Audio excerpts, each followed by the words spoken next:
যুবশক্তি প্রকল্পের টাকা কবে আসবে, প্রকল্পের টাকাগুলি কারা পাবে এবং প্রকল্পটি নতুন করে আবেদন কবে চালু হবে, এরকম বহুত প্রশ্ন আপনাদের সকলের মনে রয়েছে। তো আজকে আমি এই ভিডিওতে আপনাদের সকলকে এই রিলেটেড যত ইনফরমেশন আছে সবগুলি আপনাদের দেব।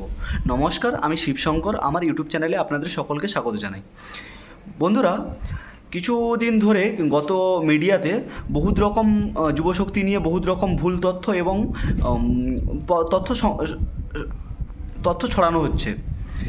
এই রিলেটেড আমি যেটা রিসার্চ করে দেখলাম, গভর্নমেন্টের তরফ থেকে কোনো প্রকার যুবশক্তি নিয়ে কোনো আপডেট দেওয়া হয়নি এখনও পর্যন্ত।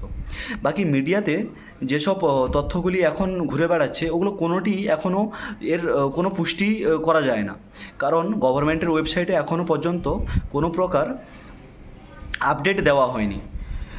আপনারা জানেন বিগত তৃণমূল সরকার ওনারা একটা ভোটের আগে ১৫০০ টাকা করে ২১ থেকে ৪০ বছর বয়সী যুবকদের জন্য একটা স্কিম লঞ্চ করেছিল।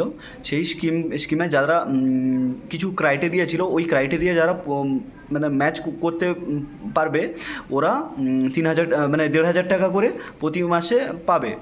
এটা এবং একটা দুটো মাস ওরা দিয়েও ছিল। বাট যখন গভর্নমেন্ট চেঞ্জ হলো তখন যে নতুন সরকার, বিজেপি সরকার, ওনারা অ্যানাউন্স করেছিলেন যে ৩,০০০ টাকা করে দেবেন।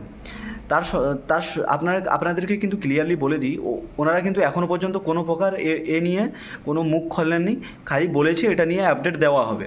এখনও পর্যন্ত কোনো আপডেট আসেনি। যদি আপডেট আসে সবার প্রথমে আমি আপনাদেরকে শেয়ার করব এই আমার ইউটিউব চ্যানেলে। যদি ভিডিওটা ভালো লেগে থাকে লাইক করবেন, শেয়ার করবেন এবং সাবস্ক্রাইব করবেন যদি ভালো লেগে থাকে। ধন্যবাদ।